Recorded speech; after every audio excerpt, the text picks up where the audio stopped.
नमस्कार। आजिर यही विशेष कहानी को आपनमानकु स्वागत। आज आमे सीधा सड़क जीवा सान इसिड्रो रो एक विशाल सुंदर घोड़ा फार्म को। जानिछंती एही अद्भुत जगार मालिक हेउछंती मंटी रॉबर्ट्स। यह केवल एक साधारण फार्म नुहे। मंटी एठारे नियमित भावरे सेही युवकमानक पई पांठी संग्रह कार्यक्रम करंती जो माने निज जीवन रे दिगहरा होई पड़िछंती। एही जगाटी अनेक असहाय पिलांक जीवन रे एक नुआ आशार किरण आनी देई थाए। वर्तमान टिके एही विशाल संख्या उपरे नजर पकांतु 200। एही सफलतार परिमाण केते बड़ ताहा टिके कल्पना करंतु तो। आज मंटी जो घोड़ा फार्मर मालिक अछंती ताहा कोनसी छोटमोट जगह नुहे। यह हेउछि पूरा 200 एकर रे व्यापीथिबा एक विस्तृत घोड़ा रेंज। एते बड़ संपत्ति ठिया करिबा सतरे कोनसी साधारण कथा नुहे। किंतु आपण जानि आश्चर्य हेबि जे एहा पछरे गोटिए बहुत बड़ आ अविश्वसनीय स्वप्न लुचि रहिछि। आउ एबे आउ गोटिए संख्या 4000। एही विराट 200 एकर जमीर ठीक मझिरे एक विशाल 4000 वर्ग फुटर सुंदर घर रहिछि। सत कहिबाकू गले एहा केवल इटा सिमेंटर घर नुहे, एहा हेउछि अदम्य इच्छा शक्तिर एक जीवंत उदाहरण। किंतु एते बड़ साम्राज्य देखिले मनरे गोटिए प्रश्न निश्चय आसे, एही सबुर आरंभ केमिति होइथिला। चलंतु समयर चक्रको टिके पछकू घुराइबा आउ जानिबा एहार प्रकृत कहानी।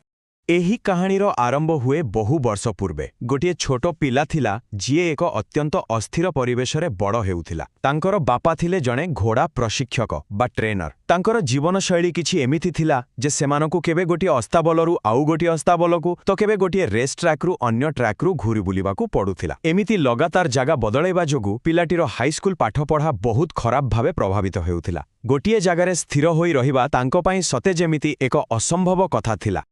किंतु एही सबु अस्थिरता भितरे जेतेबेले से निज हाईस्कूल सीनियर वर्षरे पहुंचिले तांको शिक्षयित्री तांकू गोटिए असाइनमेंट देले।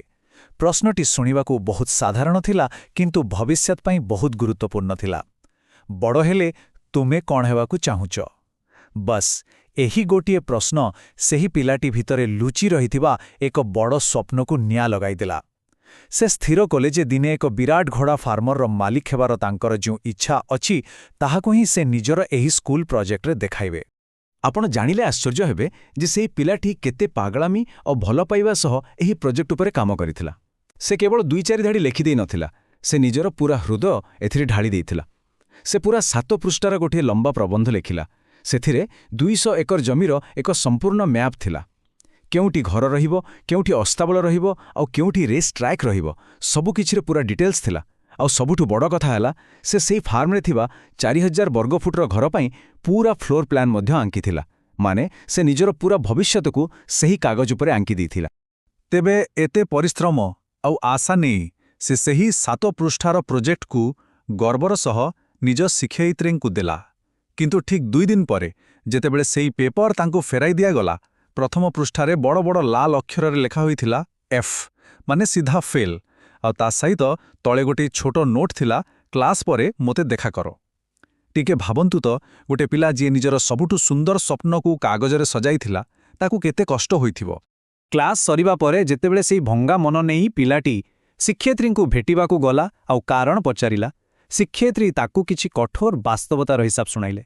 से सीधा सड़क कहिले, देखो एही स्वप्न पूरण करिबाकू हेले प्रथमे तुमकू जमी किनिबाकू पड़िबो, तापरे घोड़ा मानकर ब्रीडिंग स्टॉक आनिबाकू पड़िबो, आउ शेषरे बड़ बड़ स्टड फीस मध्य देबाकू पड़िबो। शिक्षयित्रींक मतरे जेउ पिलाटीर परिवार पाखरे किछि भी संबळ नाही, जे केवल गोटिए अस्ताबलरु आउ गोटिए अस्ताबल बुलुची, ता पई एते बड़ फार्मर मालिक हेबा एक संपूर्ण अवास्तव आउ हास्यास्पद कथा थिला। आउ तापरे शिक्षयित्री जो शर्त रखिले ताहा थिला आहुरी कठोर। से पिलाटी को सीधा चेतावनी देई कहिले, जदि तुमे गोटे वास्तविक लक्ष्य सहित एही पेपर को पुणी थरे लेखिबो, तेबे जाई मु तुमर एही एफ ग्रेड बदलाइबा कथा चिंता करिबी। एहा एक प्रकार मानसिक चाप थिला।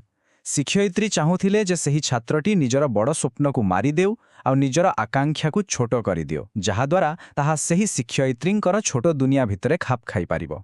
पिलाटी पूरा हताश आउ द्वंद्वरे पड़ी घर को फेरिला। मनरे गोटे प्रश्न, स्वप्न को बाछिब ना परीक्षारे पास हेबो। शेषरे से निज बापांकु परामर्श मागिला। बापांकर उत्तर बहुत शांत थिला सत, किंतु सेथिरे बहुत ओजन थिला।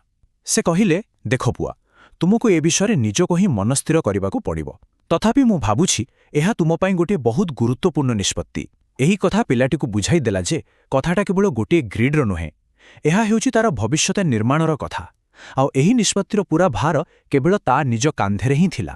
ଏମିତି ଦ୍ୱନ୍ଦ୍ୱରେ ପୁରା ଗୋଟିଏ ସପ୍ତାହ ବିତିଗଲା, କିନ୍ତୁ ଶେଷରେ ଯେତେବେଳେ ସେ ସ୍କୁଲକୁ ଫେରିଲା, ସେ ନିଜର ସେହି 7 ପୃଷ୍ଠାର କାଗଜରେ ଗୋଟିଏ ବି ଅକ୍ଷର ବଦଳାଇ ନଥିଲା। ଆଉ ତାଙ୍କର ଉତ୍ତର ଥିଲା ଅତ୍ୟନ୍ତ ଶକ୍ତିଶାଳୀ। ସେ ସିଧା ଶିକ୍ଷୟିତ୍ରୀଙ୍କ ଆଖିରେ ଆଖି ମିଶାଇ କହିଲା, ଆପଣ ଆପଣଙ୍କର F ଗ୍ରେଡ୍ ରଖନ୍ତୁ, ଆଉ ମୁଁ ମୋର ସ୍ୱପ୍ନ ରଖିବି। ସତରେ କି ଆତ୍ମବିଶ୍ୱାସ! ଏହି ଗୋଟିଏ ବାକ୍ୟ ପ୍ରମାଣ କରିଦେଲା ଯେ ଦୁନିଆର କୌଣସି ବି ଶକ୍ତି ତାଙ୍କଠାରୁ ତାଙ୍କ ସ୍ୱପ୍ନକୁ କେବେ ହେଲେ ଛଡ଼ାଇ ନେଇପାରିବେ ନାହିଁ। ଏବେ ଆସନ୍ତୁ ଆମ କାହାଣୀର ବର୍ତ୍ତମାନ ସମୟକୁ ଫେରି ଆସିବା। ଆମେ କାହାଣୀ ଆରମ୍ଭ କରିଥିଲେ ସାନ୍ ଇସିଡ୍ରୋର ସେହି ବିଶାଳ ପାଣ୍ଠି ସଂଗ୍ରହ କାର୍ଯ୍ୟକ୍ରମରୁ।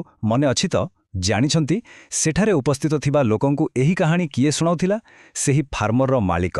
ଆଉ ସବୁଠୁ ବଡ଼ ସସ୍ପେନ୍ସ ହେଲା ସେହି ଦୃଢ଼ମନା ଏବଂ ସ୍ୱପ୍ନ ଦେଖୁଥିବା ବାଳକଟି ଆଉ କେହି ନୁହେଁ, ସେ ହେଉଛନ୍ତି ନିଜେ ମଣ୍ଟି ରବାର୍ଟସ୍। ଆଉ ସେଠାରେ ଉପସ୍ଥିତ ଥିବା ସବୁ ଲୋକ ସେହି ମୁହୂର୍ତ୍ତରେ ତାଙ୍କର ସେହି 4000 ବର୍ଗଫୁଟର ଘର ଏବଂ 200 ଏକର ଫାର୍ମ ମଧ୍ୟରେ ହିଁ ବସିଥିଲେ, ଯାହା ଦିନେ କେବଳ ଏକ ସ୍କୁଲ କାଗଜରେ ଥିବା ଏକ ଅବାସ୍ତବ ସ୍ୱପ୍ନ ଥିଲା।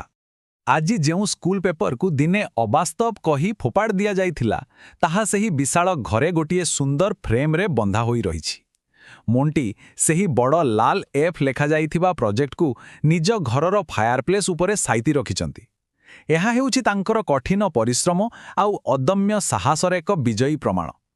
ଟିକେ ଭାବନ୍ତୁ, ଗୋଟିଏ ପଟେ ଅତୀତର ସେହି ହତାଶାଜନକ F ଗ୍ରେଡ୍, ଆଉ ଅନ୍ୟପଟେ ଆଜିର ଏହି ଜୀବନ୍ତ 200 ଏକରର ବାସ୍ତବତା। ଏହାଠୁ ବଡ଼ ଜବାବ ଆଉ କ'ଣ ହୋଇପାରେ?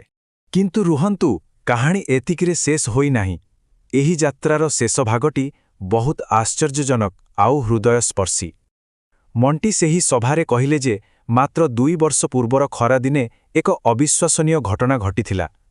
ଯେଉଁ ସ୍କୁଲ ଶିକ୍ଷୟିତ୍ରୀ ଦିନେ ତାଙ୍କ ସ୍ୱପ୍ନକୁ ଉପହାସ କରିଥିଲେ, ସେ ନିଜେ 30 ଜଣ ସ୍କୁଲ ପିଲାଙ୍କୁ ନେଇ ମଣ୍ଟିଙ୍କର ସେହି ବିଶାଳ ଫାର୍ମରେ କ୍ୟାମ୍ପ କରିବାକୁ ଆସିଥିଲେ। କିଏ ଆଶ୍ଚର୍ଯ୍ୟର କଥା ନା, ଯିଏ ଦିନେ ଏହି ସ୍ୱପ୍ନକୁ ଅସମ୍ଭବ କହିଥିଲେ, ଆଜି ସେ ନିଜେ ସେହି ସ୍ୱପ୍ନର ବାସ୍ତବିକତା ଭିତରେ ଠିଆ ହୋଇଥିଲେ। ଆଉ କ୍ୟାମ୍ପ ସରିବା ପରେ ଯେତେବେଳେ ଫେରିବା ସମୟ ଆସିଲା, ସେହି ଶିକ୍ଷୟିତ୍ରୀ ମଣ୍ଟିଙ୍କ ପାଖକୁ ଆସିଲେ। ତାଙ୍କ କଣ୍ଠରେ ଭରି ରହିଥିଲା ଅନୁତାପ। ସେ ଧୀର ସ୍ୱରରେ କହିଲେ, ଦେଖ ମଣ୍ଟି, ମୁଁ ଯେତେବେଳେ ତୁମର ଶିକ୍ଷକ ଥିଲି, ମୁଁ ପ୍ରକୃତରେ ଜଣେ ସ୍ୱପ୍ନ ଚୋର ଥିଲି। ସେହି ସମୟରେ ମୁଁ ବୋଧହୁଏ ଅନେକ ପିଲାଙ୍କର ସ୍ୱପ୍ନ ଚୋରି କରିଦେଇଥିଲି, କିନ୍ତୁ ଭାଗ୍ୟ ଭଲ, ତୁମ ପାଖରେ ଏତେ ସାହସ ଥିଲା ଯେ ତୁମେ ହାର ମାନିନଥିଲ। ଏହି କ୍ଷମା ପ୍ରାର୍ଥନାଟି କେବଳ ମଣ୍ଟିଙ୍କର ନୁହେଁ, ବରଂ ତାଙ୍କ ସ୍ୱପ୍ନର ସବୁଠାରୁ ବଡ଼ ବିଜୟ ଥିଲା।